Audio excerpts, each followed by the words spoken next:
त्यांना असं वाटतं की आम्ही मधून कुठेतरी गायब होतो. बट त्यांना माहिती आहे आम्ही कुठे गायब होतो. हा की नाही, हा आम्हाला नेतो.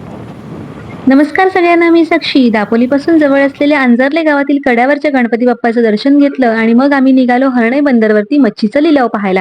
परंतु लिलाव काही आम्हाला पाहता येणार नव्हता, कारण लिलावची वेळ फिक्स असते, सकाळी 8 आणि संध्याकाळी 4, आणि जेमतेम अर्धा तासच लिलाव चालतो आणि लगेचच संपतो सुद्धा. परंतु आम्ही ठरवलं की हर्णे बंदर बघायला जायचं. इथे व्ह्यू इतके छान होते ना की आम्ही तिथेच थांबून राहायचो. म्हणूनच आमची बहीण आणि भाऊजी सुद्धा सोबत होते. ते आम्हाला ओरडत होते आणि आम्हाला म्हणाले आमच्या समोरच राहायचं, आमच्या मागे पुढेच राहायचं, अजिबात इकडे तिकडे कुठे जायचं नाही लांब. म्हणूनच आम्ही त्यांच्यासोबतच राहिलो. आणि येथे आहे ना, रामनवमीचा उत्सव सुद्धा मोठ्या जल्लोषात साजरा केला जातो. इथे खूप मोठं असं मंदिर आहे आणि त्याची 2-3 दिवसापासून आधीच तयारी सुरू असते. आधी सोहळा सुरू असतो सगळा, वेगवेगळे कार्यक्रम असतात, त्यामुळे इथे वेगळाच असा उत्साह सुद्धा होता. आणि इथे ना मस्त असे व्ह्यू आहेत आणि समोर तुम्ही जो बघताय ना, तो आहे दापोलीचा सुवर्णदुर्ग किल्ला. हर्णेचा सुवर्णदुर्ग किल्ला आहे त्याचं नाव. आणि आता आम्ही आलोय हर्णे बंदरवरती आणि येथे मच्छीचा लिलाव झालेला आहे, त्यामुळे इथे आपल्याला गर्दी खूप कमी दिसते, नाहीतर इथे खूप गर्दी असते, खूप गाड्या असतात.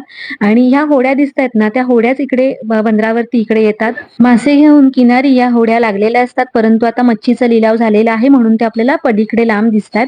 आणि तरी इथे मासे कायमच विकायला बसलेले असतात, परंतु जरा थोडे महाग असतात, लिलावामध्ये स्वस्त असतात आणि म्हणूनच लिलावाला खूप गर्दी असते आणि वेगवेगळ्या प्रकारचे मासे सुद्धा आपल्याला पाहायला मिळतात. तर इथे ही सुरमई सुद्धा आहे आणि पापलेट सुद्धा आहेत, वेगवेगळ्या तऱ्हेचे मासे असतात. आणि हे खेकडे सुद्धा आहेत काळेवाले.